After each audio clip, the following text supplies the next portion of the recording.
Why, hello there, everybody. Today we're going to be discussing the economic theory. Sir. Yes? Sir, quick question. What are you doing here? Well, I'm recording a video for the YouTube channel, Painfully Boring Economics 101. Why, you ask? Well, sir, I'm afraid you're in the wrong place. What do you mean? Well, this is introspection. The YouTube channel you're looking for is down the hall and to the left. Oh, thank you, Sonny. I guess I got a little mixed up on my way there. Have a nice day now. Alright, sir, you too. You wanna know what the sad thing is? That YouTube channel is doing way better than mine. Alright, as I'm sure you guessed by the title, we're going to be talking about unemployment. Now I know what you're thinking. Why are we talking about this? I'm going to claw my ears out of boredom. Well, let me ask you this. Do you want a job? Well, I'm guessing, unless you're one of those people who lives off the grid, which I'm sure you're not, considering you're watching this video right now, you want a job.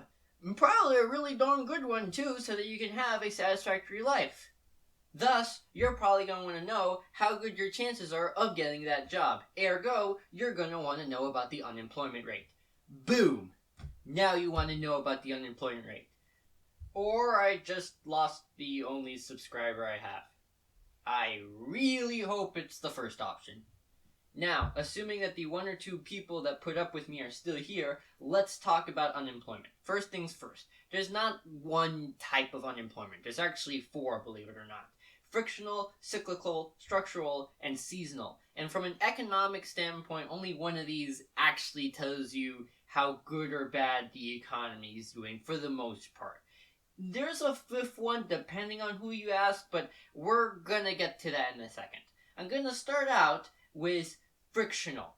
This one is probably the least consequential of the four because what it means is that it's just people who are in the process of getting a job, but because that process is so long, it really tends to not be immediate. For instance, if you come out of college, now that you're like super smarty pants and all that, you're ready to look for a super smarty pants job. But that doesn't automatically happen. You don't walk off the stage with your diploma and then somebody offers you a job. It's a process. You gotta go, you gotta find companies who are looking for your skill set, and then you gotta go apply to them. And if it's a big company, it might be a little while before they get back to you, even if you're the best candidate ever. Then they're gonna get back to you, then there's the interview, then you gotta go to wherever the interview is. Sometimes it's pretty far away from you. Then you have the interview, then other people have to have their interviews, and then they make the decision on who they gotta hire. And then after that, they gotta tell you what is included, how much they're going to pay you, so on and so forth. And then, if you are like most people who apply to more than just one job, and more than just one job gets back to you, you gotta sit there and decide which job you're going to pick, depending on things like how much they're going to pay you, where you're actually going to have to be, all that good stuff. And then finally, you can get a job. Now, as you can see, people who are in frictional unemployment are not an indicator that there aren't any jobs in that field available. It just takes an understandably long time to get one of those jobs, because, like I said, it's a whole process. So you have to keep that in mind. The second type of unemployment is seasonal unemployment. For instance, think about Santa Claus. You know that on one day a year, he goes around giving out gifts. But for the rest of the year, he's not working. That doesn't mean he doesn't have a job. That just means that his job is only during that day. Obviously, that is a very joking explanation as to how seasonal employment actually works. But it gives you the gist. Basically what I'm saying is that there are people who have jobs that only really happen during certain seasons. For instance, you will see Halloween stores open and close. So people who generally work at the Halloween stores won't have a job at that Halloween store until next Halloween. So this also doesn't necessarily mean that people are not going to be able to get jobs if there's a lot of seasonal unemployment. That just means that people are not working as Santa Claus during the summer.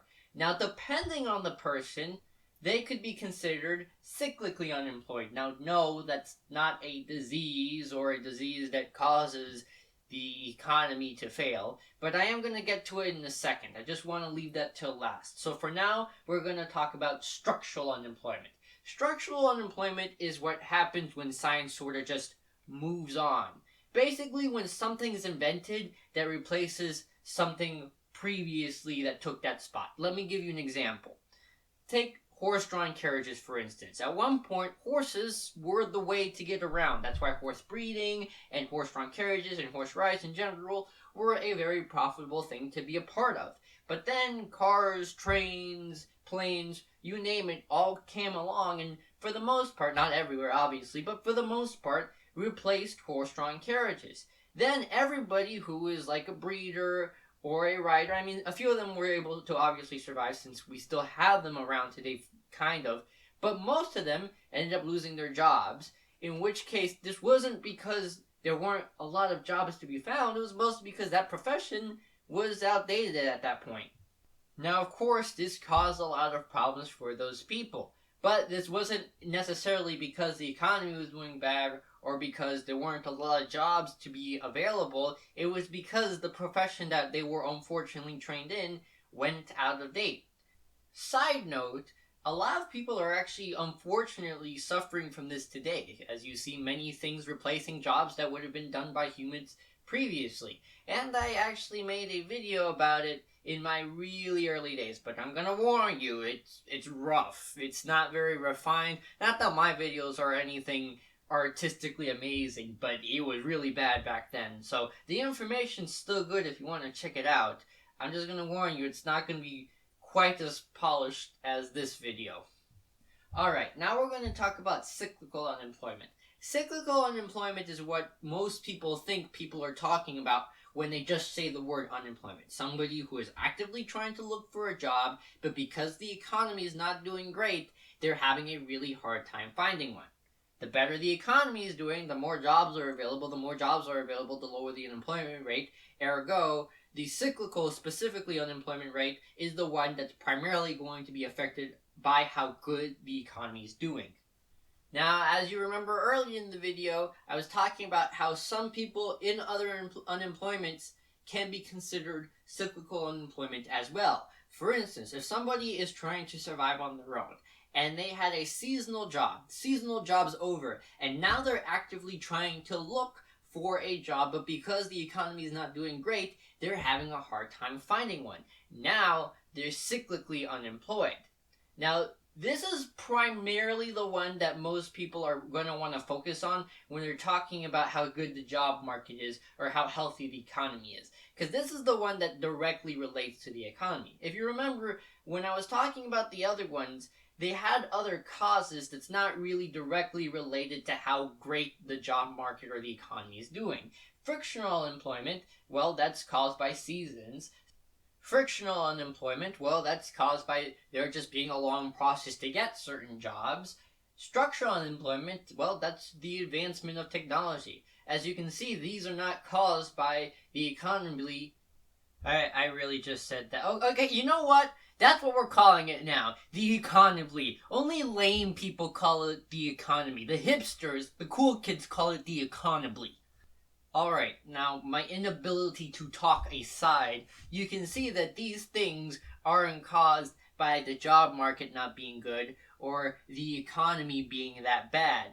It's just caused by other factors. Now, don't get me wrong, people who are in these types of unemployment can have major problems and in a lot of cases need a lot of help. In fact, that's why one of my first videos was on that topic. But what I'm telling you is that those things are not really telling other people what kind of condition the job market's in.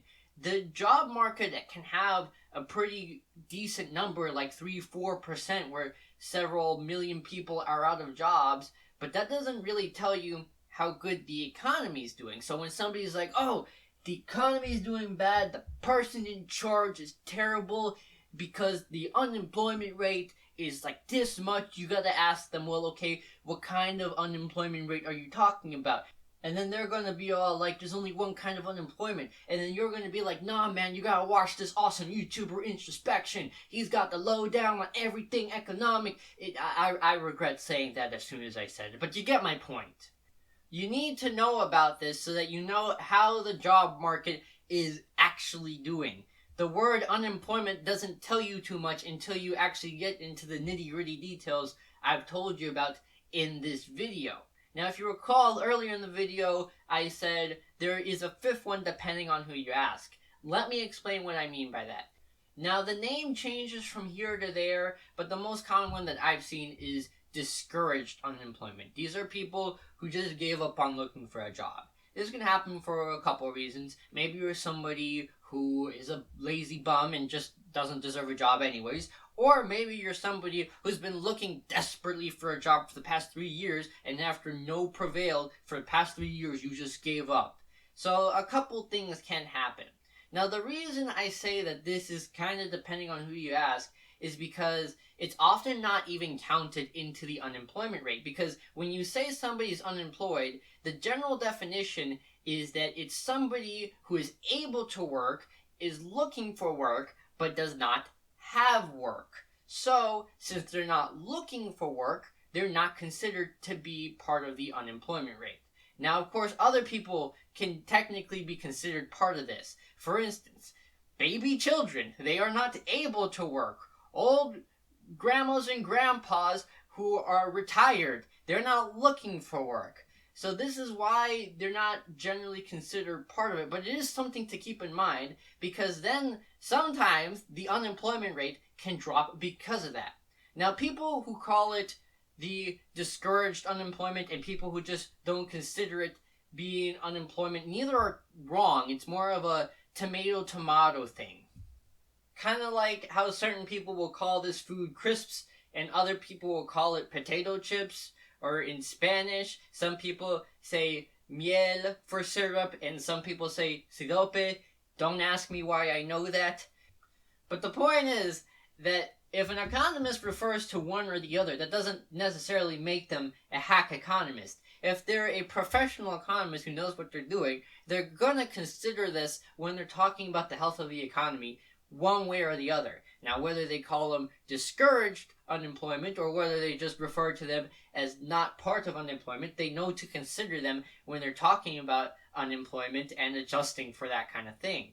So it's really important you know about these kinds of unemployment so that when somebody is like, well, the unemployment is bad, then you gotta ask them which kind. Because then you get people on TV who do this thing where like, well, we want to make these people look bad, so when we're talking about it, let's include frictional and structural unemployment and seasonal unemployment, and that'll make them look bad. But when they want to make somebody look good, they're going to be like, well, let's forget about those things that we included, and we'll talk about only cyclical unemployment. You get my point here. You have to ask yourself what kind of unemployment they're talking about. You have to ask the other person, what kind of unemployment are they talking about? And there's a good chance that, understandably, they're not going to know, in which case, please refer them to this video. I hope it will help them as well, and I need all the help I can get, I'll be honest with you here.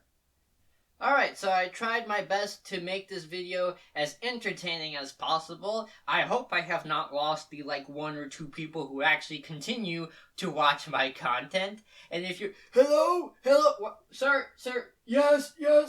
Sir, like I said, it's down the... No, Sonny, I'm looking for the bathroom. Well, it's the other way to the right. Oh, thank you, Sonny. Alright, sorry about that, guys. I guess subscribe to Painfully Boring Economics 101 if you want.